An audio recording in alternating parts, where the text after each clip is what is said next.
বৈদেশিক মুদ্রার রিজার্ভটাকে আমরা সমুন্নত করা, এবং থার্ড হচ্ছে আমরা যে বৈদেশিক মুদ্রার যে বিনিময় হার আছে সেটাকে স্টেবল করা। এই মুদ্রানীতি ঘোষণা করবেন স্যার, 9 তারিখ আপনার বোর্ড মিটিং স্যার, 10 তারিখে হয়তো মুদ্রানীতি ঘোষণা করবেন স্যার। আসলে কি থাকছে স্যার, যদি আমাদের একটু হিন্টস দিতেন। বিশেষ করে স্যার আমরা জানি যে পলিসি রেটটা হয়তো বাড়বে না স্যার, এরকম একটি সিদ্ধান্ত আছে। তারপরে স্যার বেসরকারি খাতে যে বিনিয়োগ প্রবৃদ্ধি সেটাও হয়তো আরো কমাবেন, কারণ হচ্ছে লক্ষ্য পূরণ হয়নি। ডলার বাজার নিয়ে কোনো রকম স্যার মানে ইনিশিয়েটিভ থাকবে কিনা? আচ্ছা, আমাদের যে মুদ্রানীতি যেটা সামনে হতে যাচ্ছে, এটাকে আমরা বলছি একটা কশাস এবং অ্যাকোমোডেটিভ, এবং এটা হবে যাতে যে প্রকৃত যে বাস্তব অবস্থা আছে সেটাকে অ্যাকোমোডেট করবে।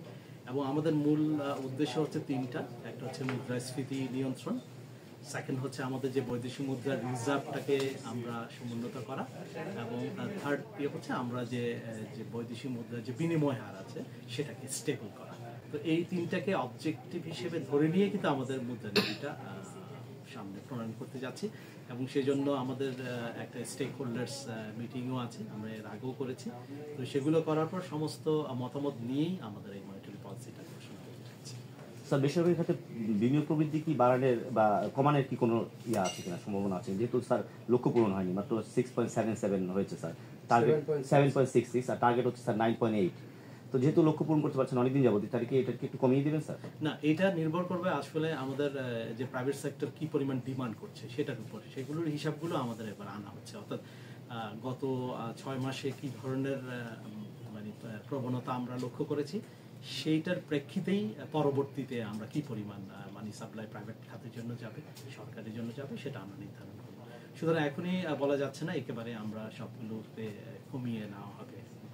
যেহেতু আমরা বলেছি এটা আমাদের খুব একটা কশাস মনিটারি পলিসি, আমরা এই মনিটারি পলিসি এবং বাস্তবের যে ধরনের আমরা প্রবলেমগুলো ফেস করছি সেগুলোকে অ্যাড্রেস করাও এই মনিটারি পলিসির মুখ্য উদ্দেশ্য, এবং আমাদের 3টা অবজেক্টিভের কথা বলেছি, এগুলোকে সামনে রেখেই আমাদের এই মনিটারি পলিসিটা আমরা প্রণয়ন করছি। স্যার ফরেক্স মার্কেট স্থিতিশীল রাখতে নতুন কি পদক্ষেপ নেবেন? বিশেষ করে আইএমএফ এর একটা প্রেশার আছে যে আপনারা যে রেটটাও দিচ্ছেন সেটাও যেন না দেন, একটু পুরোপুরি বাজার ব্যবস্থার উপর ছেড়ে দেওয়ার একটা চাপ রয়েছে। ফরেক্স মার্কেট নিয়ে নতুন কোনো নির্দেশনা এই না, আপাতত আমরা যেটা করেছি যে আমরা তো এখন প্রায় একেবারে বাজারমুখী করছি, বাজারের কাছাকাছি আমরা অবস্থান করছি, সেটাতে আমরা অবজার্ভ করব। এখনো পর্যন্ত আমরা কোনো এরকম নেগেটিভ ফিডব্যাক পাইনি। এটা যদি আরো কিছুদিন আমরা কন্টিনিউ করতে পারি, আমরা আশাবাদী যে আমরা ফরেক্স মার্কেট এটা স্টেবল হয়ে যাবে।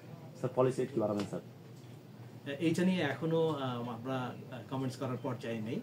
এটা মনিটারি পলিসি স্টেক হোল্ডার্সের দিকে এরকম, তবে বাজারে এখনো বোঝা যাচ্ছে না যে এটার আবশ্যকতা রয়েছে কিনা। যদি এই ধরনের কোনো কিছু সিমটম থাকে, হোপফুলি আমরা এটা করব। তবে এখনো পর্যন্ত এই ধরনের কোনো বিষয় আমাদের মনিটারি পলিসির মধ্যে আমরা বলেছি আমরা যে এই মনিটারি পলিসি একেবারে বর্তমানের যে বিরাজমান অবস্থা আছে সেটাকে অ্যাড্রেস করার জন্য আমরা করবো। সুতরাং যে ধরনের নীতিগুলো নির্দেশনা মনিটারি পলিসি থাকবে, এবং সেগুলো সবই হচ্ছে বর্তমান পরিস্থিতিকে যেগুলো সম্মুখীন হচ্ছে সেগুলোকে অ্যাড্রেস করবে।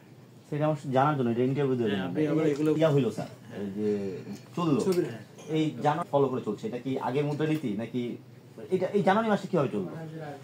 কোন মুদ্রানীতি? এটা বেসিক্যালি হয় কি, আমরা ওই যে পুরনো মুদ্রানীতিতেই চলে, কারণ এটা তো আর তাই আমরা নতুন মুদ্রানীতি যখন হয় তখন কিন্তু পুরনো ডেটাগুলো নিয়েই আমরা কাজ করি। জানুয়ারি মাসটা আমাদের এক্সাম হিসেবে থাকে, কারণ এই ডেটাটাও আমরা ব্যবহার করি। কারণ জানুয়ারি মাসে আমরা ব্যাংকের ডেটাগুলো যে ডিসেম্বরে যে ডেটাগুলো আসে সেই ডেটাগুলো কিন্তু কম্পাইল করতে বা পেতে আমাদের একটু সময় দরকার হয়।